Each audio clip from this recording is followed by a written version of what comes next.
بسم اللہ الرحمن الرحیم۔ تفسیر المنطق کے سبق 13 کے چوتھے حصے میں خوش آمدید۔ یہ 13واں سبق ہے۔ اس سبق کے اندر ہم نے تعریف پڑھا، معرف پڑھا، قول اشارے پڑھا، حد پڑھا، رسم پڑھا، پھر ان دونوں کی دو قسمیں پڑھی۔ سارا مسئلہ ہم تفصیل سے سمجھ چکے ہیں۔ ایک بات رہ گئی تھی، وہ تھا کتاب کی عبارت کا حل کرنا، وہ ہم انشاءاللہ آج کے اس حصے میں کریں گے۔ تو حضرت فرما رہے ہیں دو یا زیادہ تصور جانے ہوئے کو، یعنی دو یا زیادہ معلوم تصورات کو جو آپ کو پہلے سے معلوم ہے، ترکیب دے کر ملا کر کسی نہ جانے ہوئے تصور کو معلوم کریں۔ یعنی دو تصورات ایسے ہیں یا دو سے زیادہ تصورات ایسے ہیں جو آپ کو معلوم ہے، اور پھر آپ ان دونوں کو ملاتے ہیں اور ملا کر ایک نامعلوم تصور کو آپ معلوم کرتے ہیں۔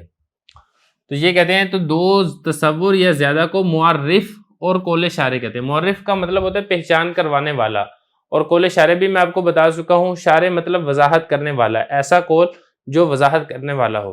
تو چونکہ یہ معلوم تصورات بھی ایک نامعلوم تصور کی وضاحت کرتے ہیں، اس کو اچھے طریقے سے بیان کرتے ہیں، اس لیے ان معلوم تصورات کو چاہے دو ہوں چاہے دو سے زیادہ ہوں، معرف اور قول اشارے کہتے ہیں۔ اب آگے اس کی ایک مثال دی ہے حضرت نے فرمایا جیسے تم کو حیوان اور ناطق کا علم ہے، تمہیں یہ بھی پتہ ہے حیوان کس کو کہتے ہیں، ناطق یہ بھی پتہ ہے تمہیں ناطق کس کو کہتے ہیں، تو یہ دونوں معلوم تصورات ہیں۔ جب آپ نے ان دونوں کو ملایا تو یہ بنا حیوان ناطق ہوا، اس سے تم کو انسان نامعلوم کی حقیقت کا علم ہو گیا۔ مثال کے طور پہ انسان ہے، آپ کو اس کی حقیقت کا علم نہیں تھا کہ انسان کس کو کہتے ہیں، لیکن جو دو معلوم تصورات ہیں، آپ کو حیوان کا بھی پتہ تھا اور آپ کو ناطق کا بھی پتہ تھا۔ جب آپ نے ان دونوں معلوم تصورات کو ملایا تو ایک نامعلوم تصور انسان جو پہلے نامعلوم تھا، لیکن ان دو معلوم تصورات کی مدد سے اب آپ کو انسان کی تعریف بھی معلوم ہو جائے گی، انسان کی حقیقت بھی آپ کو معلوم ہو جائے گی۔ تو یہ کہہ رہے ہیں کہ اس سے تم کو انسان نامعلوم کی حقیقت کا علم ہو گیا، بس حیوان ناطق کو انسان کا معرف کہیں گے۔ معرف کہہ سکتے ہیں آپ اس کو قول اشارے بھی کہہ سکتے ہیں، آپ اس کو انسان کی تعریف بھی کہہ سکتے ہیں۔ پھر آگے حضرت نے فرمایا معرف یا قول اشارے دونوں میں سے جو بھی کہیں بات ایک ہی ہے۔ اس کی کل 4 قسمیں ہیں۔ 4 قسمیں کون سی ہیں؟ ایک ہے حد تام، دوسری ہے حد ناقص، تیسری ہے رسم تام، اور چوتھی ہے رسم ناقص۔ یہ 4 قسمیں ہیں۔ اس کے بعد آگے ایک ایک قسم کو تفصیل سے بیان کریں گے۔ اس کے بعد آگے حد تام کی تعریف کی کہ حد تام کسی شے کی وہ معرف ہے، یعنی وہ پہچان کروانے والے معلوم تصورات ہیں کہ اس شے کی جن سے قریب اور فصل قریب سے مل کر مرکب ہو۔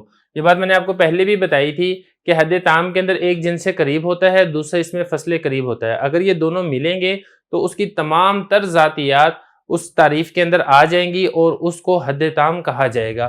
جیسا کہ انسان کی تعریف اگر کی جائے حیوان ناطق، اس کو ہم کہیں گے کہ یہ انسان کی حد تام ہے۔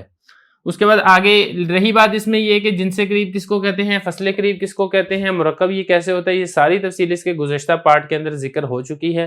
آپ اس کا بھی ایک نظر اس کو بھی دیکھ لیں تاکہ اس کو اچھے طریقے سے سمجھ آ سکے۔ اس کے بعد آگے ہے حد ناقص۔ حد ناقص کسی شے کی وہ معرف ہے، معرف ہی اس کو پڑھنا ہے، آپ نے اس کو معرف نہیں پڑھنا، کہ اس شے کی جن سے بعید اور فصل قریب سے مل کر بنے، یا صرف اس کے اندر فصل قریب ہو۔ پھر اس میں یہ نہیں ہوگا کہ فصل قریب سے مرکب ہو، پھر اس میں مرکب کا لفظ نہیں ہوگا، کیونکہ مرکب میں تو دو یا دو سے زیادہ چیزیں ہوتی ہیں۔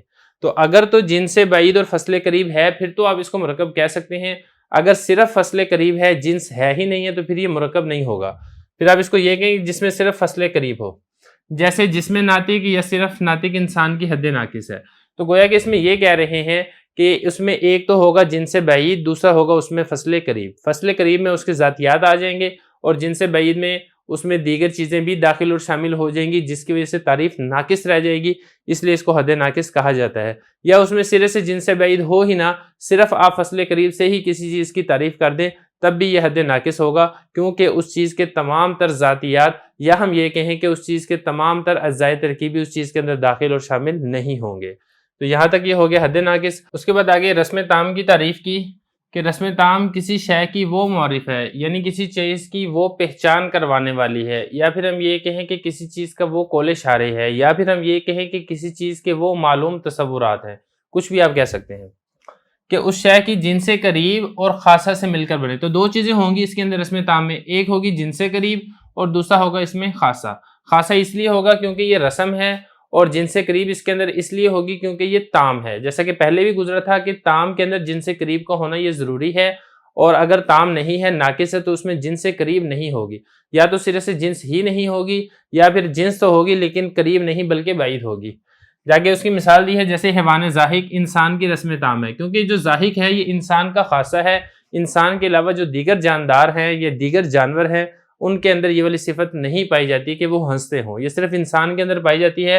اس لیے جب آپ زاحق کے ذریعے سے تعریف کروائیں گے تو وہ لوگوں کو پتہ چل جائے گا کہ یہ انسان کی تعریف کروائی جا رہی ہے، لیکن دوسری طرف آپ حیوان بھی کہہ رہے ہیں جو کہ انسان کے لیے جن سے قریب ہے۔ اس کے بعد آگے رسم ناقص کے بارے میں بتایا کہ کسی شے کی وہ معرف ہے، یعنی وہ پہچان کروانے والے معلوم تصورات ہیں جو اس کی جن سے بعید اور خاصہ سے مل کر بنے یا صرف خاصہ سے مل کر بنے۔ یعنی جو رسم ناقص ہے اس میں خاصہ تو ہوگا لیکن جن سے قریب نہیں ہوگی، یا تو اس میں جن سے بعید ہوگی یا اس میں سرے سے جنس ہی موجود نہیں ہوگی۔ تو یہ چونکہ تعریف تو ہوگی کیونکہ اس میں خاصہ پایا جا رہا ہے، پہچان تو ہوگی لیکن یہ پہچان مکمل نہیں ہوگی، مکمل اس کی خاصیات اس میں ذکر نہیں ہوں گی، بعض خاصیات ذکر ہوں گی، اس لیے اس کو رسم ناقص کہا جاتا ہے۔ آگے اس کی مثال دی جیسے جسم زاحق انسان کی رسم ناقص ہے، کیونکہ جو جسم ہے یہ انسان کے لیے جن سے قریب نہیں ہے بلکہ جن سے بعید ہے۔ جسم کی پھر آگے دو قسمیں ہیں، ایک جسم مطلق، دوسرا جسم نامی۔ پھر جسم نامی کے آگے دو قسمیں ہیں، ایک ہے حساس اور دوسری ہے غیر حساس۔ پھر حساس کو حیوان کہتے ہیں جس کی آگے قسم پھر انسان ہے۔ اس لیے اگر آپ اس کی تعریف اس طریقے سے کروائیں گے جسم زاحق تو یہ انسان کے لیے تعریف رسم ناقص ہوگی، رسم تام نہیں ہوگی۔ اسی کے ساتھ ہی ہمارا یہ والا 13واں سبق مکمل ہو رہا ہے۔ اس کے بعد اگلے سبق میں ہم انشاءاللہ اسی سے متعلقہ تمرین کو حل کریں گے۔